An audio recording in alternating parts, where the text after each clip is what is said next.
ವೀಕ್ಷಕರೆಲ್ಲರಿಗೂ ದೈನಿಕ ರಾಶಿ ಫಲ ವಿಶೇಷ ಕಾರ್ಯಕ್ರಮಕ್ಕೆ ಸ್ವಾಗತ.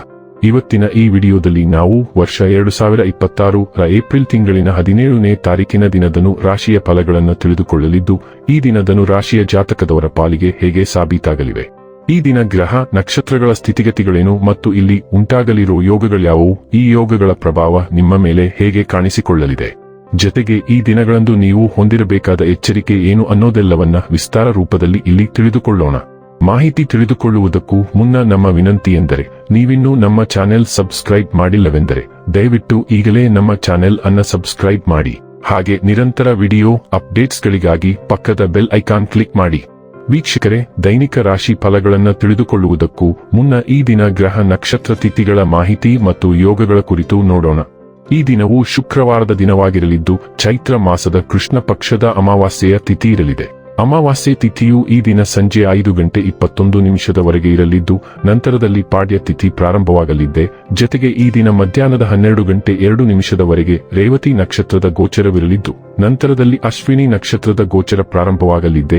ಜತೆಗೆ ಈ ದಿನ ಬೆಳಿಗ್ಗೆಯ 7:22 ವೈದ್ಯುತಿ ಹೆಸರಿನ ಯೋಗ ಇರಲಿದ್ದು, ನಂತರದಲ್ಲಿ ವಿಷ್ಕುಂಭ ಹೆಸರಿನ ಯೋಗ ಪ್ರಾರಂಭವಾಗಲಿದೆ. ಇನ್ನು ಈ ದಿನ ಚಂದ್ರದೇವನು ಮಧ್ಯಾಹ್ನದ 12:02 ಮೀನರಾಶಿಯಲ್ಲಿ, ನಂತರದಲ್ಲಿ ಮೇಷರಾಶಿಯಲ್ಲಿ ಗೋಚರಿಸಲಿದೆ. ಅದೇ ಸೂರ್ಯದೇವನು ಈ ದಿನ ಮೇಷರಾಶಿಯಲ್ಲಿ ಗೋಚರಿಸಲಿದ್ದಾನೆ.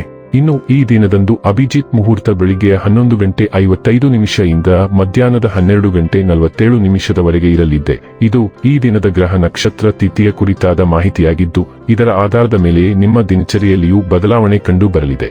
ಇನ್ನು ಈಗ ಈ ದಿನದ ಧನು ರಾಶಿಯ ಫಲಗಳ ಕುರಿತು ನೋಡುವುದಾದರೆ, ಅನಂತ ಚೈತನ್ಯ ಮತ್ತು ಉತ್ಸಾಹ ನಿಮ್ಮನ್ನು ಆವರಿಸುತ್ತದೆ ಮತ್ತು ನೀವು ಯಾವುದೇ ಅವಕಾಶವನ್ನು ನಿಮ್ಮ ಅನುಕೂಲಕ್ಕೆ ಬಳಸಿಕೊಳ್ಳುತ್ತೀರಿ. ಇಂದು ಒಂದು ಪಾರ್ಟಿಯಲ್ಲಿ ನೀವು ಆರ್ಥಿಕ ಭಾಗವನ್ನು ಬಲಪಡಿಸಲು ಪ್ರಮುಖ ಸಲಹೆಯನ್ನು ನೀಡುವ ವ್ಯಕ್ತಿಯನ್ನು ಭೇಟಿ ಮಾಡಬಹುದು. ಸ್ನೇಹಿತರು ನಿಮಗೆ ಬೆಂಬಲ ನೀಡಿದರು, ಆದರೆ ಮಾತುಗಳ ಬಗ್ಗೆ ಎಚ್ಚರದಿಂದಿರಿ. ನಿಮ್ಮ ಹೃದಯಕ್ಕೆ ಪ್ರಿಯವಾಗುವ ಯಾರನ್ನಾದರೂ ಸಂಧಿಸುವ ಅವಕಾಶಗಳು ಇಂದು ಬಲವಾಗಿವೆ. ಚಿಲ್ಲರೆ ಮತ್ತು ಸಗಟು ವ್ಯಾಪಾರಿಗಳಿಗೆ ಒಳ್ಳೆಯ ದಿನ. ಹೆಚ್ಚಿನ ವಿಷಯಗಳು ನೀವು ಬಯಸಿದಂತೆ ಆಗುವ ಒಂದು ಉಜ್ವಲವಾದ ಹಾಸ್ಯದಿಂದ ತುಂಬಿದ ದಿನ.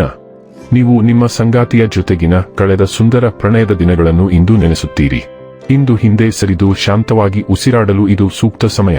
ನಿಮ್ಮ ವಿವಿಧ ಜವಾಬ್ದಾರಿಗಳನ್ನು ಪೂರೈಸುವಲ್ಲಿ ನೀವು ಆತುರಪಡುತ್ತಿದ್ದೀರಿ. ಈಗ ನೀವು ಮಾಡಬಹುದಾದ ಎಲ್ಲವನ್ನೂ ಪೂರ್ಣಗೊಳಿಸಿದ್ದೀರಿ ಮತ್ತು ನಿಮ್ಮ ಯೋಜನೆ ಮತ್ತು ನಿಮ್ಮ ಪ್ರಯತ್ನಗಳ ಫಲವನ್ನು ವಿಶ್ರಾಂತಿ ಮತ್ತು ಆನಂದಿಸುವ ಸಮಯ. ಆರೋಗ್ಯ ಮತ್ತು ಸ್ವಾಸ್ಥ್ಯ ಬಗ್ಗೆ ತಿಳಿದುಕೊಳ್ಳೋಣ. ಕಳೆದ ಕೆಲವು ದಿನಗಳಿಂದ ನೀವು ಅನಾರೋಗ್ಯಕರ ಆಹಾರವನ್ನು ಸೇವಿಸುತ್ತಿದ್ದೀರಿ. ಆಗಾಗ್ಗೆ ಹೊರಗೆ ಭೋಜನ ಮಾಡಿರಬಹುದು. ಇದರ ಪರಿಣಾಮವಾಗಿ ಇಂದು ನಿಮ್ಮ ಜೀರ್ಣಾಂಗ ವ್ಯವಸ್ಥೆಯು ತೊಂದರೆಗೊಳಗಾಗಲಿದೆ. ಹೊಟ್ಟೆ ನೋವು ಮತ್ತು ಅಜೀರ್ಣ ಉಂಟಾಗಬಹುದು. ಬೇಗನೆ ಚೇತರಿಸಿಕೊಳ್ಳಲು ನೀವು ನಿಮ್ಮ ಆಹಾರವನ್ನು ನಿಯಂತ್ರಿಸಬೇಕು ಮತ್ತು ನೀರಿನ ಸೇವನೆಯನ್ನು ಹೆಚ್ಚಿಸಬೇಕು. ಹಲ್ಲಿನ ನೈರ್ಮಲ್ಯದ ಬಗ್ಗೆಯೂ ನೀವು ವಿಶೇಷ ಕಾಳಜಿ ವಹಿಸಬೇಕು. ಡೈಲಿ ಲವ್ ಮತ್ತು ರಿಲೇಶನ್ಶಿಪ್ ಬಗ್ಗೆ ತಿಳಿದುಕೊಳ್ಳೋಣ. ನಿಮ್ಮ ಪ್ರೇಮ ಜೀವನಕ್ಕೆ ಸಂಬಂಧಿಸಿದಂತೆ ನೀವು ಸಾಕಷ್ಟು ಆತ್ಮಾವಲೋಕನ ಮಾಡಿಕೊಳ್ಳುವ ಸಾಧ್ಯತೆಯಿದೆ. ನೀವು ಮೊದಲು ನಿಮ್ಮ ಸಂಬಂಧವನ್ನು ನಿರ್ಣಯಿಸುವಾಗ ಗುಲಾಬಿ ಬಣ್ಣದ ಕನ್ನಡಕವನ್ನು ಧರಿಸಿದ್ದೀರಿ, ಆದರೆ ಈಗ ನೀವು ಪ್ರೀತಿಗೆ ಹೆಚ್ಚು ಸಂವೇದನಾಶೀಲ ಮತ್ತು ಪ್ರಬುದ್ಧ ವಿಧಾನವನ್ನು ಅಳವಡಿಸಿಕೊಳ್ಳಲು ಸಾಧ್ಯವಾಗುತ್ತದೆ. ನಿಮ್ಮ ಸಂಗಾತಿ ಮತ್ತು ಸಂಬಂಧದಿಂದ ನೀವು ಏನು ಬಯಸುತ್ತೀರಿ ಮತ್ತು ಅದಕ್ಕೆ ನೀವು ಎಷ್ಟು ನೀಡಲು ಸಿದ್ಧರಿದ್ದೀರಿ ಎಂಬುದರ ಸ್ಪಷ್ಟ ಕಲ್ಪನೆಯನ್ನು ನೀವು ತಲುಪುತ್ತೀರಿ. ವೃತ್ತಿ ಮತ್ತು ಹಣ ಬಗ್ಗೆ ತಿಳಿದುಕೊಳ್ಳೋಣ. ನಿಮ್ಮ ಕೆಲಸವು ನಿಮಗೆ ಬಹಳ ಅಗತ್ಯವಿರುವ ತೃಪ್ತಿಯನ್ನು ನೀಡುವಲ್ಲಿ ವಿಫಲವಾಗಿದೆ ಮತ್ತು ಇಂದು ನೀವು ನಿಮ್ಮ ಕೆಲಸವನ್ನು ತ್ಯಜಿಸಲು ಕೊನೆಯ ಹೆಜ್ಜೆ ಇಡಬಹುದಾದ ದಿನ.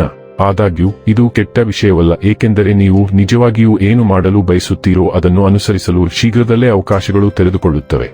ಆರಂಭಿಕ ವೇತನ ಕಡಿಮೆಯಾಗಿದ್ದರೂ ನೀವು ಇಲ್ಲಿ ಹೆಚ್ಚು ಸಂತೋಷವಾಗಿರುತ್ತೀರಿ ಎಂದು ಎಚ್ಚರಿಸಿಕೊಳ್ಳಿ.